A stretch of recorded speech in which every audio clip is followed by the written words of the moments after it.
Janata Dal United हमेशा से इस बात की उम्मीद में रहती है कि मुसलमान हमें वोट क्यों नहीं देता। देता क्यों नहीं, इसकी बहुत सारी वजह हो सकती है, लेकिन मांगने के लिए भी कुछ चाहिए। इस बात को लेकर के सोशल मीडिया पर तस्वीरें वायरल हो रही हैं, जहां आरजेडी ने खुल करके वक्फ अधिनियम में संशोधन का जो बिल लोकसभा में पेश हुआ उसका विरोध हुआ, लेकिन जनता दल यूनाइटेड के कद्दावर नेता मुख्यमंत्री नीतीश कुमार के साथ बैठने वाले कैबिनेट मंत्री ललन सिंह ने गला फाड़ फाड़ के चिल्लाया कि अरे आपको समझ में आता है, आपकी मस्जिद नहीं छीनी जा रही है। दरअसल मुख्यमंत्री नीतीश कुमार अल्पसंख्यक समुदाय के लोगों से ये शिकायत करते हैं कि अरे भाई इतना काम किया, आप वोट क्यों नहीं देते हैं। तो सवाल का जवाब यही है ललन सिंह का पार्लियामेंट में भाषण कि वो ये कहते हैं कि मुसलमानों को कोई नुकसान नहीं होगा, जबकि एनआरसी 370 ट्रिपल तलाक और अब वक्फ अधिनियम का जो संशोधन बिल पास हुआ, जो पेश हुआ, उसमें जनता दल यूनाइटेड नरेंद्र मोदी के साथ खड़ी थी।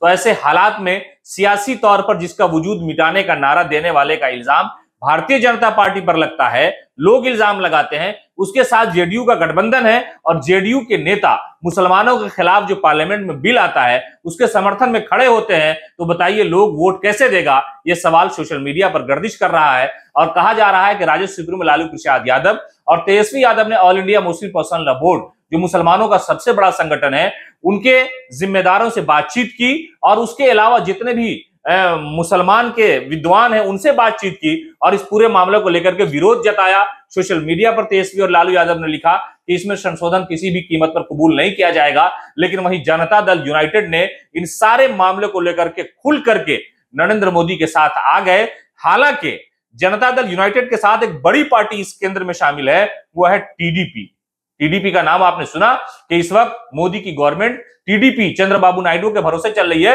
लेकिन नायडू ने इस बिल का विरोध कर दिया। जेडीयू ने समर्थन किया, नायडू ने विरोध किया और उसके बाद जो है ये ज्वाइंट पार्लियामेंट्री कमेटी के पास ये बिल चला गया। लेकिन लोग ये कह रहे हैं कि मुख्यमंत्री नीतीश कुमार मुसलमानों से झूठी हमदर्दी का दावा करते हैं, जबकि मुसलमानों के इश्यूज पर अगर मरकज की केंद्र की हुकूमत कुछ करती है तो उसके साथ खड़े रहते हैं। और ललन सिंह जिस तरह से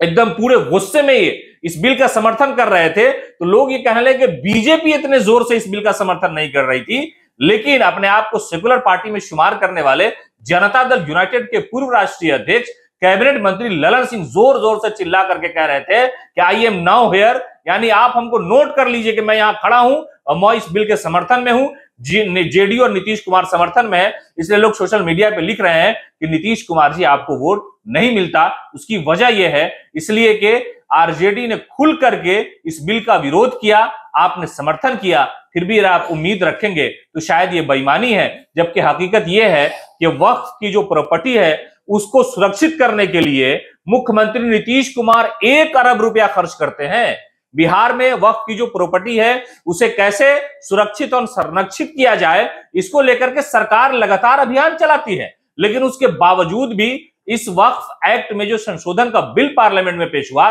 उसके विरोध में जेडीयू खड़ी हो गई। लोगों ने कहा कि अरे हुजूर ऐसे कीजिएगा तो कैसे होगा, यानी आप मेरे सीने में छुरा भोंक देंगे और फिर उसके बाद गले लगाएंगे, तो राजनीति में ये दोहरी राजनीति नहीं चलेगी। इसलिए जनता दल यूनाइटेड के खिलाफ सोशल मीडिया पर लोग खुलकर के लिख रहे हैं और कह रहे हैं कि जेडीयू को मुसलमान अगर वोट नहीं देता है तो वजह यही है जो ललन सिंह की जबान से पार्लियामेंट में निकला है।